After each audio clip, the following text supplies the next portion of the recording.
Hi there. I'm so glad you've joined me. Today, we talk about a hard topic, grief. Grief is never super fun to talk about, is it? And yet, today, as I was preparing, I just thought, the reality is that we all grieve. We all go through loss, and it is way more powerful and important that we talk about it than to pretend that it's not happening, right? Because I mean, seriously, we've all suffered so much loss in this world, and we will continue to until the day we go home to glory. And so I just know for myself in my own grief story, there was so much that was unknown. Like, it was just like I got dumped off in no man's land, and I'm like, "How am I supposed to grieve? What does grieving look like? Why am I going crazy?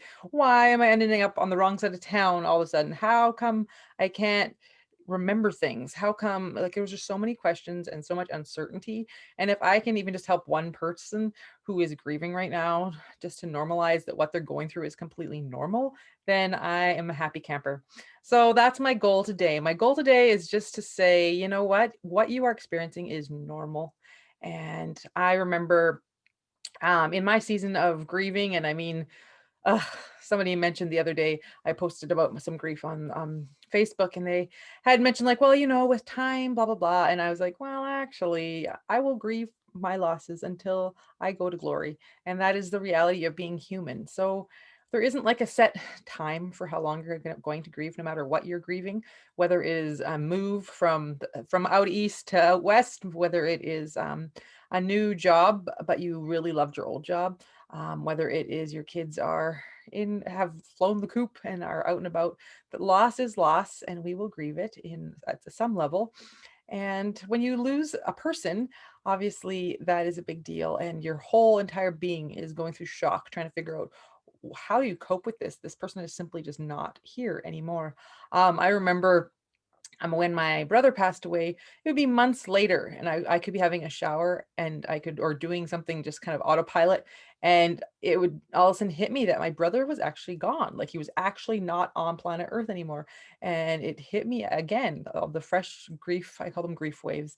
And it was just like, oh, my Lanta. Like, I just, sometimes it threw me off because I just thought, how is it possible after how many months, even how many years, that it would still have to get deeper into my being before I could believe that this was actually true. Like, he just hadn't just not phoned me for a long time. And so for me, grief came in a clump. There was so many deaths in a row. It was insane. My grandpa passed away. Actually, no, my uncle passed away. Uncle Ken passed away just suddenly. I remember my mom coming into our house, and she was devastated, and I'm like, what is happening? We were getting ready to move at the time. And she just was like, my brother's gone. Like, he died. Like, he was in a freak car accident, and he was just no more. And we were all just so completely shocked, and that was devastating. And then a while later, I'm not really good with dates. I think it was close in the summertime, but in June when he passed away. And then in November, my grandpa passed away. And that was just, it was so weird for grandpa to have his son go before him. And then obviously hard for my grandma, who is still around, to have her husband go also. And that was just a crazy time. And it's actually a compounded grief moment for me, because, whew, I might get emotional. That's okay. Um, because it was my brother Byron, who then was the next to pass, who actually called me and told me that grandpa had passed away. And he actually passed away on our daughter's birthday. So it was a really crazy mix of emotions. I was getting ready for this birthday party, and then all of a sudden Byron was telling me that grandpa had died, and I was like, oh, my Lanta, how do I navigate getting ready for a party slash my heart is broken slash what is happening? And so we navigated it as well best we could, and I think that's important to remember too, because sometimes we think it needs to look this way, we should have it figured out like this, and the reality is it will be what it will be, and we're going to do our best with what we have. And so I think we took Allie out for her birthday supper that night instead, and she loved it, and we had a blast. And then everybody went to bed, and I had a huge cry and began to process my loss. And then it was in April of that year that at the very end of April, we'd had a family day together. We'd driven down to see my brother and really enjoyed time together, and yet really had seen, like, oh man, like, his cancer's really going crazy right now. I had seen a definite difference in him. and in his ability for mobility. He was used to be a fast walker, and he was just kind of like not walking fast. And we went on a family adventure, and I have to laugh because we always go on family adventures, but it was kind of our. We didn't know it was our final hurrah as a family. We did this big long gong showy thing of hopping on trolley car things and going deep into the city and then walking around, and we had all the cousins were there. There's so many kids, maybe not all of them, but lots of them were there. And Byron was leading the way, and yet he was definitely leading in a different way than he used to. And at the time, I still was struggling with my chronic illness. So it was very interesting how it was a very special, actually, bonding experience because his body was stopping and mine was also saying, yeah, I can't do all this walking at the same time.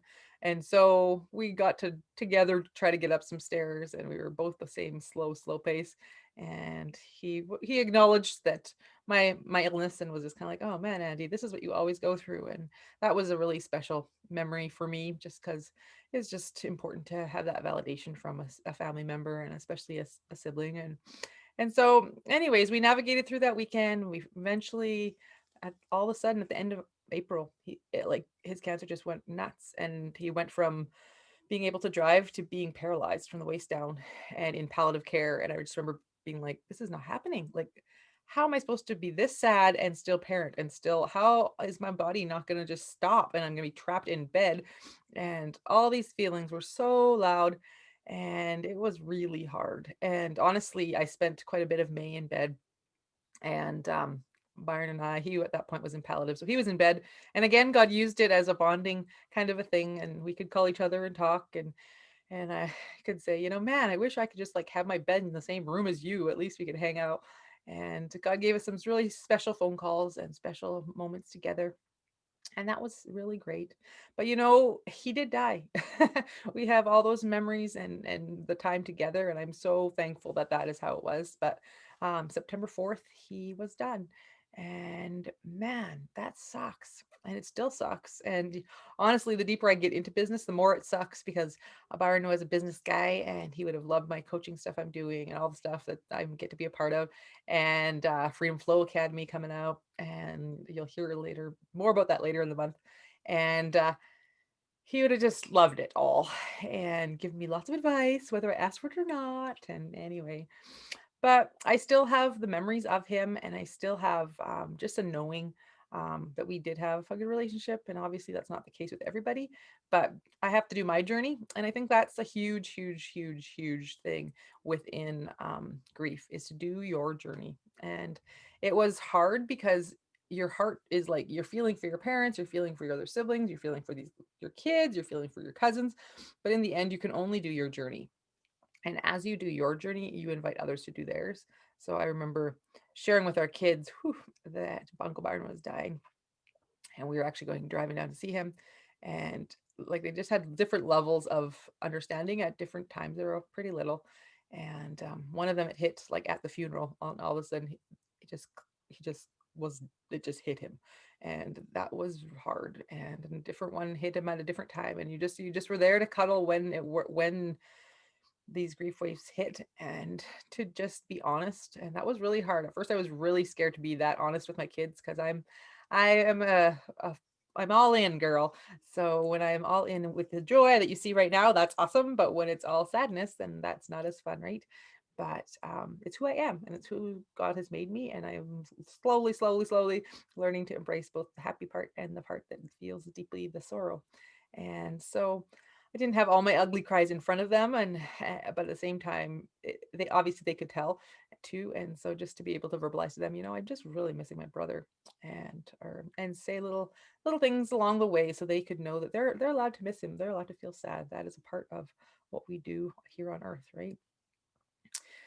Grief, I've discovered, is mean in the sense that it just hits at random and hits in waves. And that's why I call it grief waves. And that's why I ended up writing the course, How to Ride the Grief Waves. Cause I'm like, how will I survive? Like, I can't do this, like with this little wave and then a massive tsunami wave. And I feel like I'm never going to get out of it again. And so little by little, I put the pieces together of like, okay, how does this work? What works for me? And God was so faithful to lead me to different conversations and different even we went to a seminar on grief like shortly after Byron died, and that was so helpful. And the speaker, I forget his name right now, but it's in the course and it'll be on the resource page eventually. And he was just amazing, this amazing grandpa guy, and he had been through tremendous loss, and he was just so like, his one of his big statements that stuck with my heart is like, your loss is the worst. And I'm like, no, it's not, my parents are right beside me. And he was like, no, your loss is the worst. And the reality is that you're the only one who can feel your loss, therefore your loss is the worst. So I don't know if you are, how you grew up, maybe if you I don't know, emotions weren't a thing, or you just kind of grieve the day of and you move on, or that's how people pretend they could do it. The truth is you can't, right? So we can pretend that it's only at the funeral and then we move on, but the reality is that that person is gone. They're not at Christmas, they're not at Thanksgiving, they didn't phone. um, and when you see that cool thing to buy them, you can't, like, or you can, but there's nowhere to put it.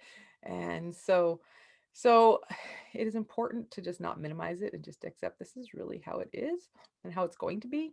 And I need to learn how to navigate it for myself. And sometimes navigating your grief looks really not fun. And people are like, well, you're talking about freedom, Andrea, freedom now. Hello. And that's true. But honestly, being real is freedom, right? So being accepting that I am grieving today and I just need to sit and cry, that is freedom. Whereas bondage would be saying, no, I will just pretend I'm fine, I will be fine. And I'm clicking my fingers because it's like, oh, that's the my go mode. Like, okay, I'm just gonna push through and it's gonna work out. And it's like, well, it doesn't work out, right? We end up biting people's heads off. We end up I don't even know. Bad things happen when we just pretend that we're okay and we're not. So it's better to take a breath, take some time, allow yourself to feel what you feel. And there's tear with that. Like I even as I say it, I'm like, sometimes you just want to push through because you do not know how big that grief wave is. And that is totally legit. And yet there is a time and a place to actually let it out. So if you know for yourself that you keep on shoving that down, then I strongly encourage you to carve out a space where you can just let it out, because it's going to hit anyway, and it's just a matter of when, right? So it can either hit at the grocery store when you've been shoving it down for 3 months, or it can hit in your own privacy of your bedroom. And sometimes I don't know, I feel like God has given me nudges so that I actually let the grief out. Like I've been kind of putting it to the side, pushing it to the side, and then all of a sudden there's that one thing that tips me over the edge. Like the other day, I was pushing it to the side, pushing it to the side, and then all of a sudden, the song that played at Byron's funeral came on. I'm like, "Are you serious right now?" And I did actually have time to cry, and I just let myself really cry and miss him, and eventually even just look at his pictures and stuff because I hadn't done that for a long time. So we really do ourselves a disservice when we decide we're just going to plow through or pretend it didn't happen, because it did happen and it does suck and we do need to let it out. So I just encourage you that this is maybe an annoying podcast to listen to right today, but I really just want it to be encouraging because I want you to have my permission. You don't need my permission, but if that helps, give yourself permission to be where you are at with your grief, right? And if today is a hard day, it's allowed to be a hard day. And guess what? It doesn't necessarily have to be the whole day. You don't know if your grief wave will be a big one or a little one. And so let it have its way. Let it work that emotion to the top and release it so that you can have space to continue forward. Because every time I let out my grief wave, yeah, I'm tired afterwards. Yeah, sometimes I have a headache. Yeah, I kind of have brain fog. But at the same time, there is a sense of peace, a sense of like, okay, I'm up for air again. I will continue forward. Yes, it still sucks. Yes, it's still sad, but there is a way to continue forward. And so I just encourage you with my own grief story that it is hard, but as you allow yourself to be where you're at within your journey, you can keep moving forward. God bless you, praying for you. And if you are interested in that How to Ride the Grief Wave course, you can find it on my website. You'll see that in the show notes. So enjoy that and blessings on you. Please know that I'm there for you and I'm praying for you, and reach out whenever you would like to.